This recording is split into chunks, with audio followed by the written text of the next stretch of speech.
ဆုတောင်းနေုံနဲ့ရမယ်ဆိုရင်နဲ့လောကလူတွေဟာတူညီသောအကျိုးကျေးဇူးကိုရနေကြမှာပဲဘာဖြစ်လို့တော့ဆိုရင်လူတိုင်းဟာအကောင်းကြိုက်တာကြီးဖြစ်သောကြောင့်အကောင်းကိုရအောင်ဆုတောင်းနေကြမှာပဲတဲ့အဲ့ဒါကြောင့်မို့မြတ်စွာဘုရားအမိန့်ရှိတယ်ဆုတောင်းပြီးတော့ယူရာမျိုးမလုပ်သင့်ဘူးတဲ့လက်တွေ့ကျင့်သုံးလိုက်နာခြင်းကိုသာလေလုပ်သင့်တယ်အသက်ရှိခြင်းရဲ့အကြောင်းတရားကောင်းကိုစီးဖို့အထောက်စီစဉ်ဥစ္စာကြွယ်ဝခြင်းစီစဉ်ဥစ္စာကြွယ်ဝခြင်းအကြောင်းတရားကိုလုပ်ရကျမ်းမာခြင်းရဲ့အကြောင်းတရားကိုလုပ်ရ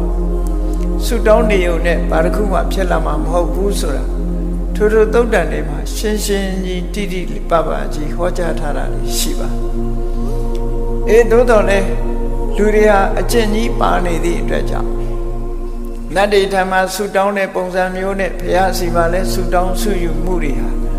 ပြုလုပ်နေကြတော့မှရှိသေးတယ်အခုမြန်မာနိုင်ငံမှာလို့ထေရဝါဒဗုဒ္ဓဘာသာထွန်းကားတဲ့နိုင်ငံမှာတောင်ဆုတောင်းဆုယူတွေရှိသေးတယ်သို့တော်လည်းဘုရားမြတ်စွာရဲ့အဆုံးအမတရားတွေကိုတခြားနိုင်ငံမှာနေတဲ့ပုဂ္ဂိုလ်တွေတဲ့ပို့ပြီးရရှိနာကြားခွင့်ရကြသည့်အတွက်ကြောင့်မမှန်ကန်သိရှိခွင့်ရကြတယ်တခြားနိုင်ငံမှာဘုရားဘာသာလို့ဆိုပေမဲ့ဥပမာမဲ့ဂျပန်နိုင်ငံတို့လိုနေရာသွားကြည့်ဘုရားရဲ့ရုပ်ပွားတော်ကြီးတွေရှိတယ်ဥရှိကုဆိုတာဒုဓမ္မမြင့်တဲ့မယကိုတော်ကြီးကမာကုရထိုင်တော်မူရုပ်ပွားတော်ကြီးတို့အဲ့ဒါလို့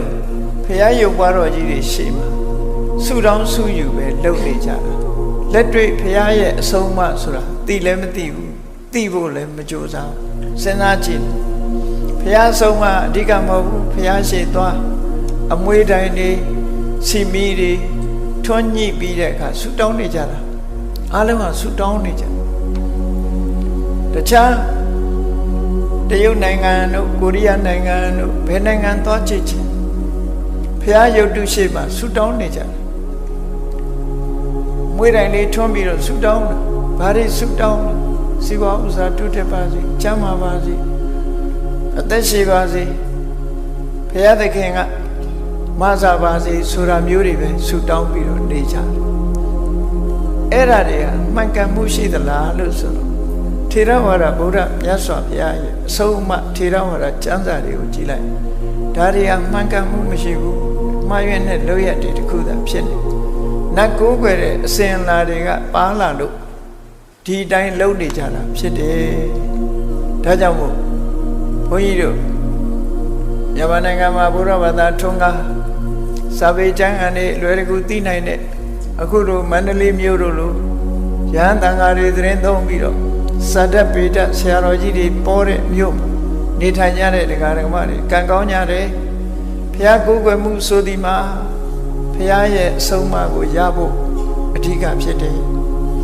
မြတ်စွာဘုရားစီကဆုတောင်းကြရမှာမဟုတ်ဘူးဆုတောင်းတယ်ဆိုတာဘုရားသခင်မတော်မူပါလို့ဒီလိုလုပ်ရမှာမဟုတ်ဘူးမိမိကုသိုလ်ကောင်းမှုလုပ်တာအတွက်ရည်ရွယ်ချက်ကိုထုတ်ဖော်ပြောဆိုတာကတော့လောက်ကောင်းတယ်လို့ဆိုအောင်တကယ်ကတော့အဲ့ဒါဆုတောင်းတာမဟုတ်ဘူးစိတ်ရဲ့ဥတီချက်ကိုပြောတယ်ကလေးတွေပြောတယ်မဟုတ်လားမင်းကြည့်ရင်ဘာလုပ်ချင်တော့ဘာဖြစ်ချင်တော့မိမိတို့သားငယ်သမီးငယ်လေးတွေမေးလိုက်လို့ရှင်အေးဆရာဝန်ဖြစ်ချင်တယ်အင်ဂျင်နီယာဖြစ်ချင်တယ်ဒီလိုပြောတာကြည့်ရင်ဘာလုပ်မလဲဆရာဝန်လုပ်မယ်အင်ဂျင်နီယာသူတို့ရဲ့ intention လို့ခေါ်တယ်ရည်ရွယ်ချက်လေးတွေပေါ်ပြထို့တူပဲဘုရားဘာသာဝင်တွေမှာလည်းရည်ရွယ်ချက်ရှိပြီးတော့နောက်ကအလုပ်လုပ်ကြကြည့်ရင်ဘာလုပ်မလဲဆိုတာမြတ်စွာဘုရားရဲ့အဆုံးအမကိုလိုက်နာမယ်ဆိုတဲ့ရည်ရွယ်ချက်နဲ့ဘုရားကိုကိုးကွယ်စည်းကပ်ကြတာဖြစ်တယ်ပေါ့ဒါမှမှန်ကန်တဲ့ကိုးကွယ်စည်းကပ်မှုဖြစ်တယ်